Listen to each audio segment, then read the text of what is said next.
Okay, so welcome everyone to our first interview with our first presenter in the Transitions Seminar. Um, this is in concert with PTSD Awareness Week here in June, and I'd like to welcome uh, retired police officer, author, and speaker Sylvio Gravel. Can I call you Sid? Sure, absolutely. Sid, thanks so much. I really appreciate you being here. Well, I'm happy to be here actually because the whole idea of being part and parcel of an awareness campaign with regards to mental health for me is very dear to my heart. So I'm glad you asked. Oh, super, thanks. I'm very, very, very much appreciative of your participation. So we'll get started if you don't mind. Can you talk a little bit about your own story of trauma and your own experience with PTSD? Yeah, what I'd like to do, Darren, if you don't mind, there's 4 points that I think I would like to bring to the table. And in bringing those 4 points out, I'd like to interject anecdotally the story of what I went through throughout the 4 points. And that way it sort of validates why I say these are important for me. And I think also important for people who want to hear the message. Absolutely. I'm that's perfect actually. Okay, good. So, all right. So the first point that I want to talk about is the importance of our own awareness with regards to mental health and mental injury, mental illness. Because up until the time where I was involved in an incident where I was injured, I really didn't understand anything about trauma versus stress versus PTSD. All of those things were an unknown factor to me. And I worked in an environment as a police officer where it wasn't part of the daily discussion in any case. In fact, it wasn't part of any discussion. And so for me, what happened was when I got injured, it was an unknown entity. And I was in what I call the fog of ignorance, where I was having anxiety attacks, I was hypervigilance, I was having nightmares, I was having emotional outbursts, uncontrolled bursts of anger, crying periods without warning, flashbacks that were terrifying, and I didn't even know that I was injured. And so I think we are sometimes our own worst enemy if we ignore the fact that these things can happen to very ordinary people at unexplained times. Yeah, totally. I totally agree with you, sir. Well, and that's why I think that's an important message for people in public or in general. You know, we know about physical fitness and physical injuries. We know about our teeth and our eyes and our ears in terms of, something's not right. But when we have something that is mentally related, we sometimes think that it's just a mood or a bad day, when in fact it could be a little bit more than that. We have to be careful to be aware of that.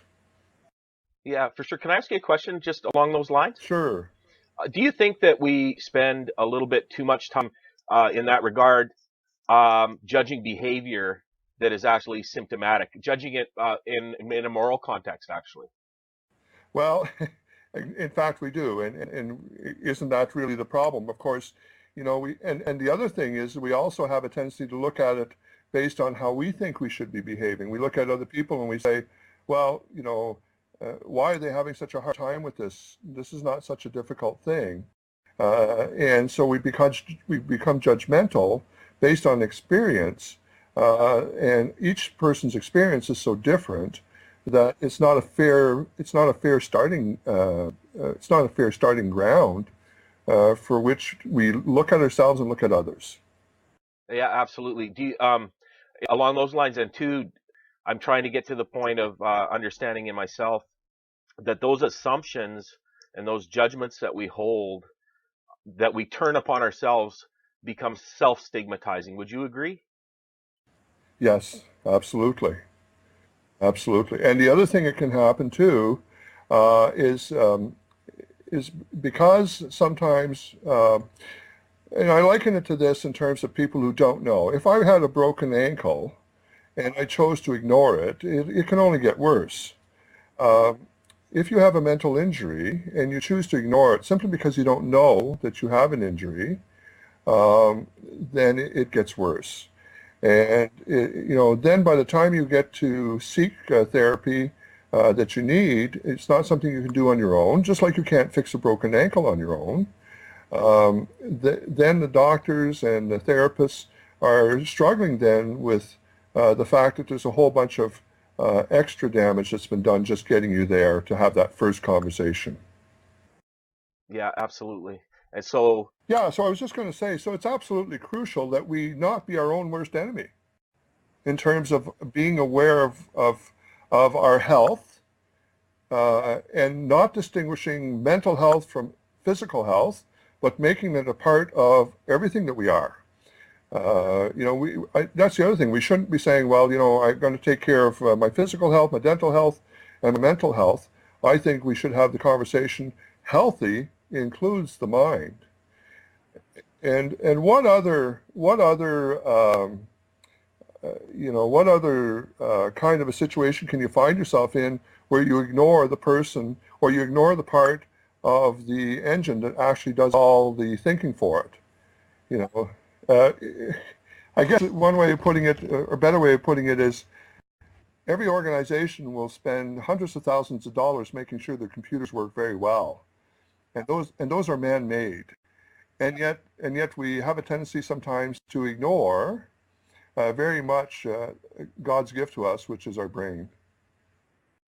absolutely, absolutely. It's such a it's left right out of the human equation for the most part. I personally feel we've been quite afraid to try to understand something that complex. But at the same time, it's exactly what we need to understand. Well, exactly. And I have a friend of mine who says, what we don't understand, we fear. And so because we don't understand that we may be injured or ill, we fear to acknowledge it.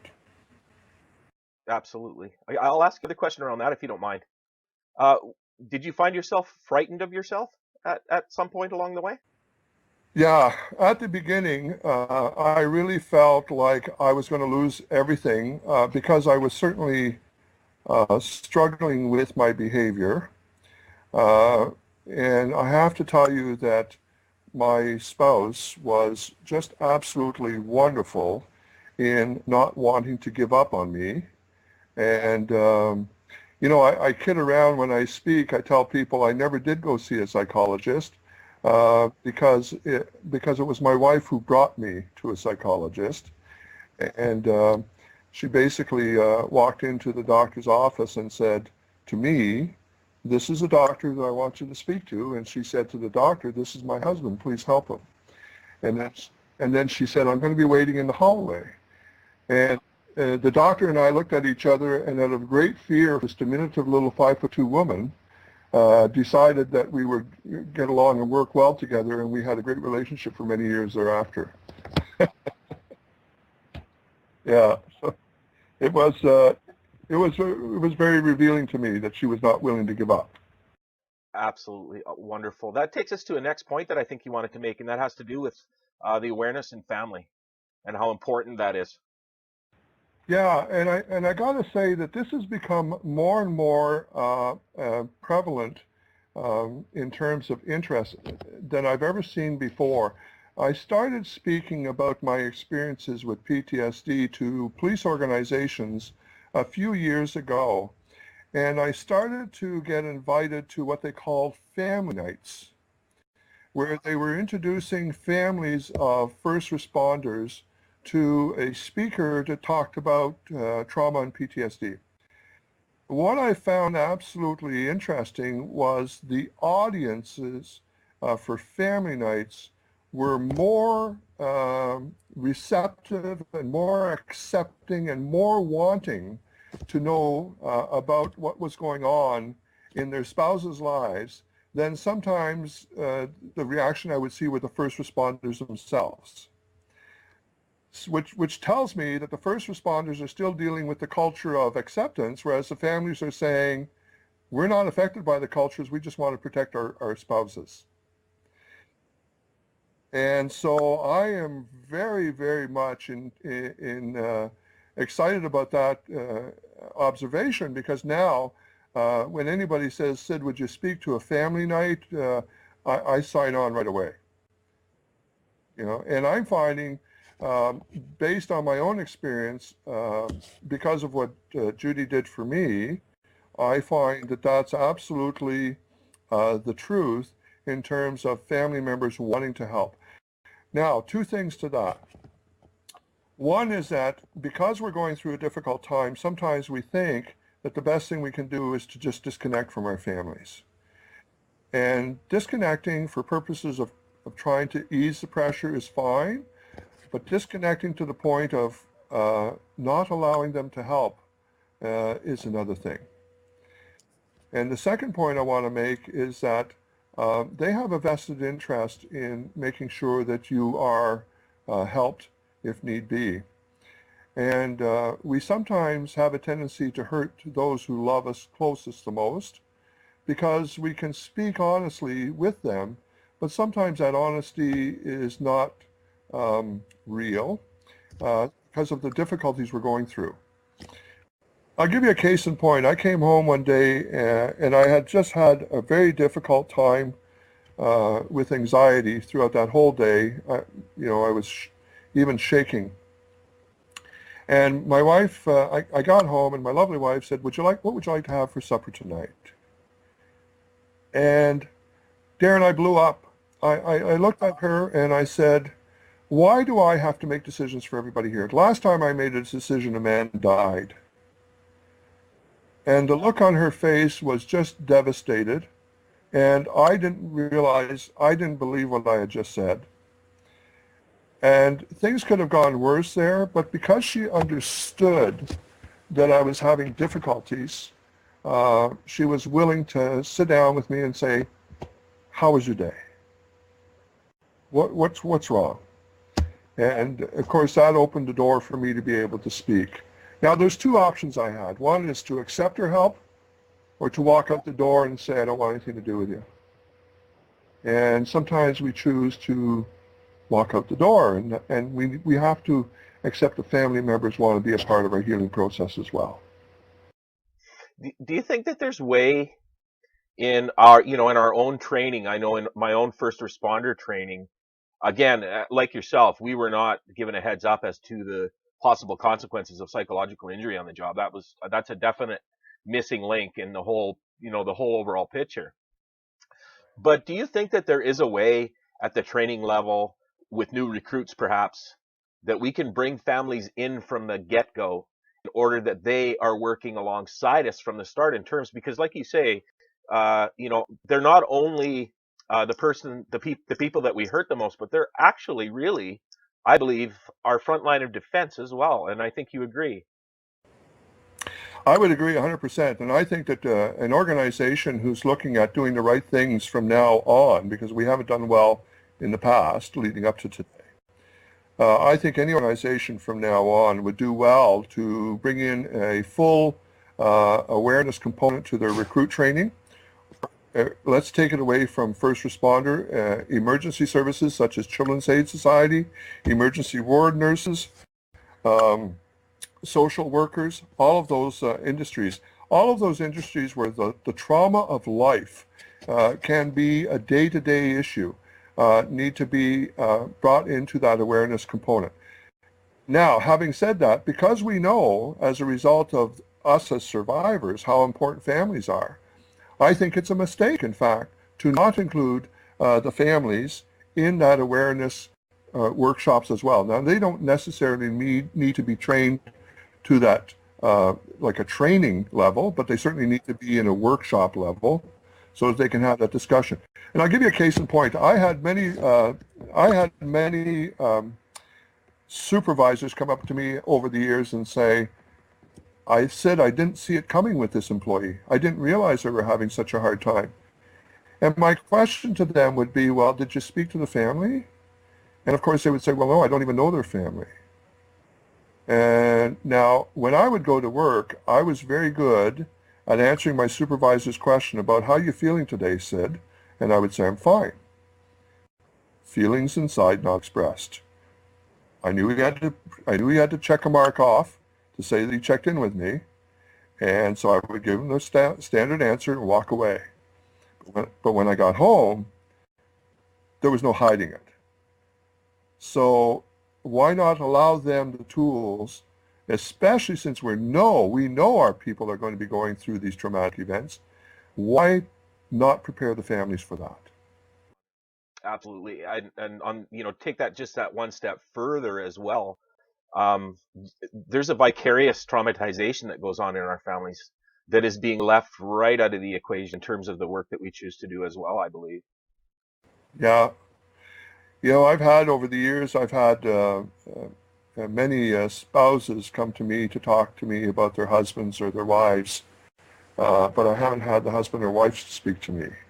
And and sometimes I say, at this point in time, you almost have to take care of yourself, because you're struggling so hard to take care of your husband or your wife, who is in denial, that you're suffering now. And so I try to set them up with a social worker, a trauma therapist who can say, "Geez, you've actually got to the point now where you're hurt. We have to help you." Yeah. I had actually an experience in therapy where the therapist told me that when they're involved with family therapy, they tend to not even ask questions of the adults in the room. They work their way down the list of children to the youngest, and the youngest in the room will never lie. Yeah, that's true. Absolutely. Yeah, they do. That you mentioned social workers and you mentioned therapists, and another point I think you wanted to touch on was the importance of connections and community for well-being.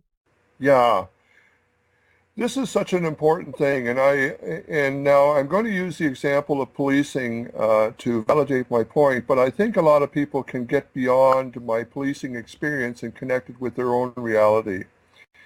But here's the thing that happens. As organizations, we spend a lot of time looking to put civilians in police officer uniforms. And what we look for is the great candidates that are well connected with the community, do a lot of volunteer work, have great education. They're well connected with their communities, they're well connected with their families, they have a good foundation. We call moral and ethical foundation, for lack of a better terminology. And then what happens is we hire them for all of that great stuff that they bring to the table. And then as soon as they put the uniform on, they say, well, now I'm blue and nobody can understand me. And they disconnect with everything that we liked about them. And then what happens is they're working for 5 or 6 days in a row in a very traumatic environment, all sorts of stuff happening every day. And they get 2 or 3 days off, and instead of defusing or getting away from all that, what they do is they hang around with people and keep the stories going and keep the conversations going on their time off. And so by the time they go back to work, they haven't disconnected. They haven't given themselves a chance to relax because they just hang around with the same old, talking about the same old. And our emotions and our brains aren't made to work 24 hours a day, 7 days a week, 365 days a year for 5 years solid. We need to disconnect. And so what I tell recruits when I had the chance to talk to them is I would say, we hired you because of the great connections you have to the community. If you disconnect from the community just because we put this uniform on, then that's a breach of contract. That's a breach of contract. We want you to be connected with people who are not doing police work. We want you to have those friends and volunteer with organizations within the community. We want you to be involved with sports with kids and talk to them as opposed to, well, I can only talk to my partner because of what happened this week. Jeff Morley from British Columbia, Dr. Jeff Morley, shares a statistic with me, shared a statistic with me this week that I thought was a wonderful statistic. He said, in civilian life, we end up with 2 or 3 very traumatic things. In normal civilian life, 2 or 3 traumatic things happen in life in general. And if 4 or 5 happen, then we're concerned about the health of the person. In policing, you can have between 250 to 650 traumatic events happening in your career. And, and yet, we don't put it in place the tools that they need to deal with 250 to 650 traumatic events that they are personally affected by. And that is a statistic that just threw me right off my feet when I heard it, because I thought, you know what? I'd been involved in several shooting incidents in policing and never was bothered by it. I liked the adrenaline rush. That's why I joined policing. I wanted to get involved in these kinds of things where, if it's required, it's required. But when I had to make a decision to shoot a fella and he died instantly, I was not ready for that. You know, and then to just speak to other police officers. Now, unfortunately, because of the law and because of the investigation that happens, you find yourself not being able to speak to anybody else. But over the years, I did develop a circle of friends outside of policing, very good people that I could spend my off time talking to them about going to the cottage, going fishing, going to a football game, some of the problems I had raising my two boys, some of the things my wife and I were planning. I could talk to that person, and at no point was he in the least bit interested in police stories. So by the time I went back to work, I was refreshed again. So take that example from my experience with policing and put it in paramedics, put it in nursing, put it in social work, all of those things. And my message is disconnect from your work and leave it at work. Finding a work-life balance is one of the most important and least uh, uh, most easily forgotten aspects of the work that we've chosen to do. Absolutely. Absolutely. And as we buy into that culture of, well, I'm a paramedic, so I can only talk to paramedics. They're the only people that can understand. Well, I don't believe that anymore. No, particularly if the whole idea of disconnecting and finding that balance is to escape, the pressures of that position for a time in order to recharge yourself, in order to go back and serve with full mental health intact. No, I'm with you all the way on that one. Absolutely. I I, I think we make it. I think I don't know. Tell me if I'm off the mark, but this is how I thought when I was working. We tend to make the job such a huge part of our identity.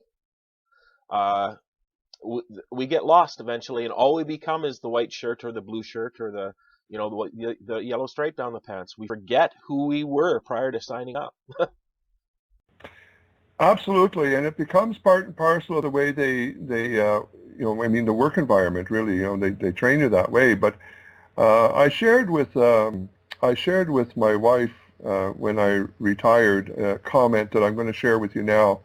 And I've had a lot of people tell me that it's a very powerful statement once they think about it. And I said to Judy, I said, I had no idea how heavy the uniform was until I took it off for the very last time. And that's when I realized that there was a price to pay to be in blue. Yeah, and I don't think a lot of people realize that. And again, I hope people, when they hear me say that they translate it and interject it into their own experiences. You know. Yeah, I mean, you said that, and I can resonate completely. It was when I was finally able to bag up all the uniforms and take them back to the station and say, "This is it, no more." There was a sigh of relief, almost. But at the same time, I don't know if you went through it. Did you feel a loss? Oh yeah, absolutely. I mean, it's certainly I guess there was almost a couple of years where I was relieved of the pressure, but I was wondering, so what's my value to the community now? And it's a funny little thing, really, but I used to go into my office every morning and I'd open up the computer and I'd read on the overnight reporting sheets everything that happened in the city of Ottawa. And now all of a sudden here I was retired and having to buy an Ottawa newspaper to be able to read what was going on like everybody else. And it sort of feels like this is really strange that I'm not aware anymore. Yeah, I remember a period of time with guys. I mean, you're talking about work-life balance again. You know, guys that were working rural part-time paramedic work and jobs on top of that, uh, at home off shift with the scanner on because they just couldn't stand to miss out on anything. Absolutely. And I think that that really speaks to the whole work-life balance that you spoke to, Darren, that, we really need to we really need to be careful not to give the uniform so much weight that it becomes everything that you are. It defines who you are. And the Um, last point I wanted to bring up, oh, sorry, did you want to no, go ask? ahead. No, that's exactly where I was going to go. So you go ahead, sir. That's fine. It's perfect. The last point I wanted to bring up is the whole issue of mental health checks. Um, And again, it goes back to the comments that we were making right at the beginning. We should look at our health as being all-encompassing, including the brain, and we shouldn't really look at it as a separate thing, therefore stigmatizing the whole issue. But today people go for physical checks with their family doctors once a year, and if you're very healthy, sometimes they suggest you only come in every second year unless something happens. We get our teeth checked once a year or more if need be, but we don't get our brains checked for health, and which leads to goes back to that whole comment. We're willing to call a guy in to repair our desktop if it's not working, but we're not willing to take care of the gift that we've got from God, and that's our brain. It's such a powerful and beautiful machine, and yet we don't maintain it. And it goes back to the whole thing as well, too, that it's about establishing a baseline. There's a reason for this, and it's a crucial reason. If I go to my family doctor every year and I walk in at a half-year point and say, I'm not feeling well, my family physician who sees me every year knows that I'm not feeling well because he or she has seen me for years after year after year, and they already have a pretty good baseline of what I should look like and how I should be behaving and what my physique should be like. So when I come in and I say to the family doctor, I'm not feeling well, my arm is sore or my chest is sore, they have a baseline from which to start work and quickly analyze.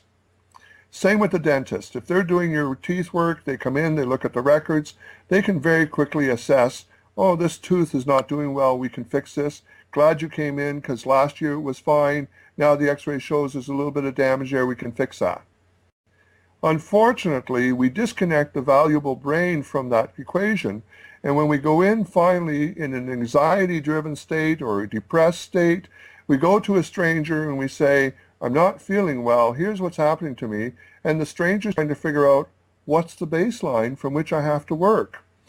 And so they end up saying, well, we're going to have to take 12 appointments over the next 12 months or 6 months, depending on how fast they can move.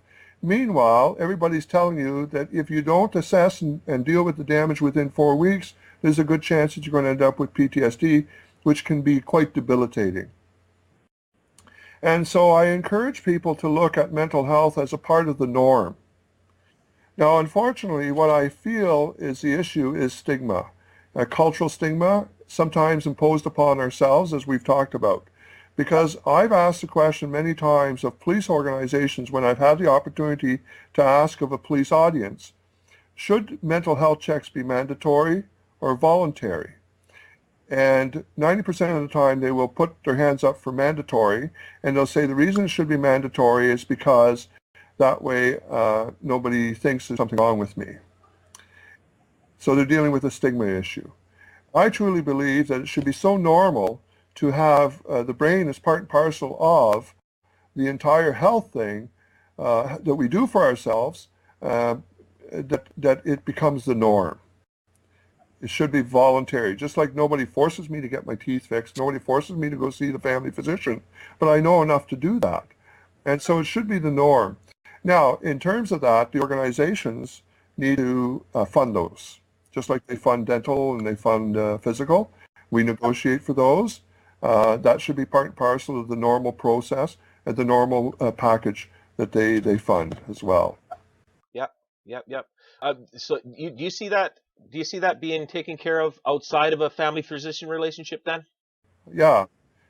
And, I think too, we have to be a little bit more careful too, because the industry is new, right? I mean, we haven't really been, when I went in 1988, they never told me I had PTSD at the time. They told me I had shell shock.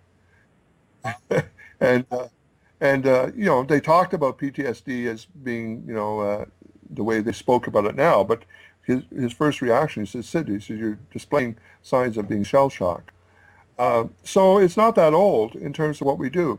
One of the things I think we have to be careful of, and in speaking to some of the psychologists that I've had an opportunity to speak with, is that there's this concern that some psychologists that we have today are not that experienced in dealing with trauma itself. So, and also, we have to have psychologists incorporate a coaching component to their work with patients. So if I go in and I'm a healthy person and I say, I'm here because I want to stay healthy, and I thought I should report in every year or so just to make sure I stay healthy, then that psychologist should have some coaching tools that would allow me to maintain my health, breathing exercises, various tools, whether it's including yoga as part of my day-to-day routine, or any other kind of thing that allows me to decompress. I think that those are the kinds of people we need today as part of the mental health check. Yeah, I totally agree. The trauma-informed care practices in general across, psychological services, particularly in psychiatric services, it's extremely lacking in psychiatric care. And even frontline social service agencies, I'm finding, who deal really with a more, community-based or maybe First Nations historical generational trauma and addiction issues, they themselves lack trauma-informed care information. And I think you're right. If we've got a psychological team that does not understand trauma, no, I think a lot of damage can be done. I totally agree with you. It takes a specialized approach and understanding, and I think both know that the care that is needed is specific when it comes to treating someone who's been traumatized. Correct? Absolutely, absolutely. I check in regularly with a social worker now who's a great coach, and interesting enough, every now and then the phone will ring and he'll say, "So how you doing today, Sid?" Yeah, just checks in, and it's wonderful. Yeah, it takes me back a little bit and to understand what we probably were once like with one another as a tribe, and tribe, caring for each other. And I think every small tribe had its own medicine person, who'd been there, done that. And that was the person who could help explain a whole lot of tragedy that was going on inside a human being. Yeah, I think the other, if I can add just one last comment, it wasn't on the things that we had discussed prior, but just want to say this because I run into this now a little bit more as we try to improve our work and mental health in the workplace. Is one of the things I want to share with executives who are responsible for large organizations. This is not rocket science here. This is not, don't get overwhelmed by the medical side of it and the academic research side of it. Don't get overwhelmed by that. This is at the root of it when we talk about this comment you just made, and this is what triggered it. At the root of this is just people caring for each other and people wanting to take care of each other, people being sympathetic to each other, not being judgmental, and realizing that injuries are recoverable. You can recover from injuries. When I hear somebody say, well, that person has a mental illness, so they're a loss to the organization now, I get very upset. And here's what I share with people. And I say, don't listen to me from the perspective of that I'm bragging. I don't want you to hear that. What I want you to hear is that you just said that this person is mentally ill, so they're a loss now to the organization. I was diagnosed as mentally ill at one point, mentally injured, and I was a constable. Subsequent to that, I got promoted to sergeant. I got promoted to staff sergeant.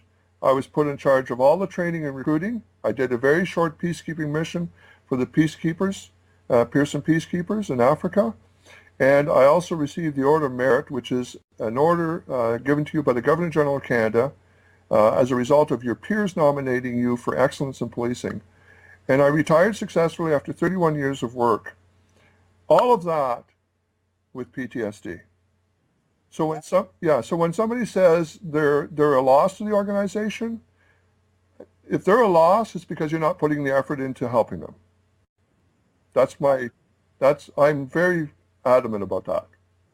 Yeah, I totally agree. And, even if the injury is such that, in my case, I look at, paramedic work, for instance. Um, if it was so severe that to get back behind the wheel was probably going to mean a detriment to patients, I do believe that the recovery experience itself, though, translates very nicely into working with new recruits and teaching them of the potential of harm coming to them, and becoming a preventative worker within the organization. I think is of high quality, and I would love, if I had a dream to live, I would love to see first responder agencies and organizations, especially at the executive level, adopt an attitude like that, where we're not throwing people away anymore. Well, and exactly. And you bring up the good point. They say, well, what can we do with them if they can't do the job that they're doing? There is so much value to somebody saying, here's what happened to me, just so you know. So by being there, Darren, you're dealing with several things. One, you're allowing them to not have the fog of ignorance. Point number one, they're aware. Two, you're making sure that they understand the value of a family. Point number two. Three, you're pointing out to them the value of community connection. Point number three. Point number four, keeping yourself healthy. That message that we know is important, given by somebody who's been there, cannot be duplicated just by giving them a handout and saying, here, read this material just so that you're aware of it.